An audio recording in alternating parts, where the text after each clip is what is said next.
bike flows. I think those two ideas, the being out of having a team that's out of shape and a formation that matches that, are kind of irrelevant, right? Because what you want to have is your team understand what your shape looks like defensively and offensively at the bare minimum, because then, being out of shape or not, they can still, with a deep understanding of your formation, defend effectively and attack effectively. So I think the key is being able to show them on the field using cones, right, what your defensive shape looks like and offensive shape looks like, because then they can start to break the rules, right? Because you need to break the rules in certain scenarios to take advantage of certain scenarios. So whatever formation you're most familiar with or have grown up understanding or playing and can show them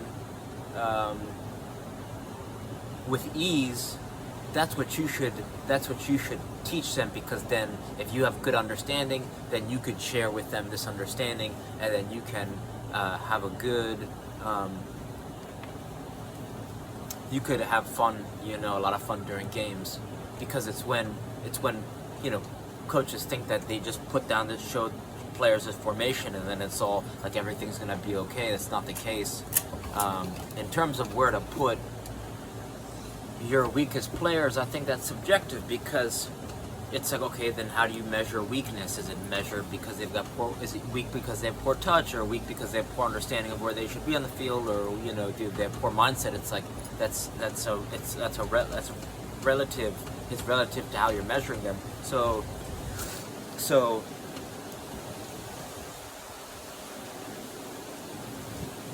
I think a better question is like, okay, can you put players where they have natural tendencies to operate? So like if a player is loves running, right? Always running, then maybe a winger is a good spot for him. Or if they're very explosive, do you put them up top? And if a player has great vision and can connect passes, do you put them in the middle, right? If a player is dominant in the air, do you put them in the center of the park, or do you put them in the center back? So I think those are some better questions, not where do you put weaker players, because I think if you put players in the right spot or the wrong spot, they can kind of, in a bad spot they'll do worse, and in a spot that's more thoughtful to them and their position, then they can excel. So that's just something that you could be mindful of. So this isn't part of your question, but I think something that one of my coaches did super effectively is subbing, and the way he did it is that he would, halfway through the first half, he would take out the forwards and the wingers, right? Sometimes just the forwards.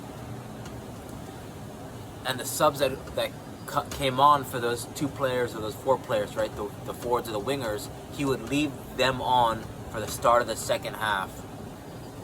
And then halfway through the second half, he would replace the original either two forwards or starters. And what this started to do is it created a subbing pattern, right? Some coaches, they have sporadic subbing patterns. Some coaches, they take players off when they make one mistake. So now players are playing on eggshells. They're afraid to make a mistake, which kind of limits their creativity, and a fear mindset while you're playing is not ideal. And then the players, the whole team started to appreciate the subbing pattern, which it made them more effective overall. You got better team morale, better team camaraderie. There's more contribution. It took pressure off the starters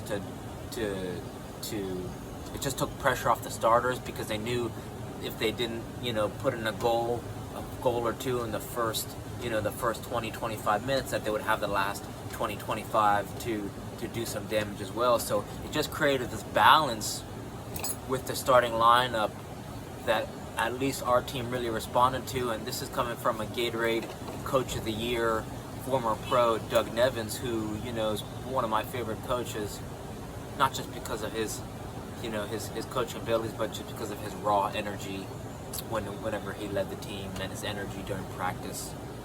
So I hope some of these ideas help, and reach out with any questions. All right, thank you.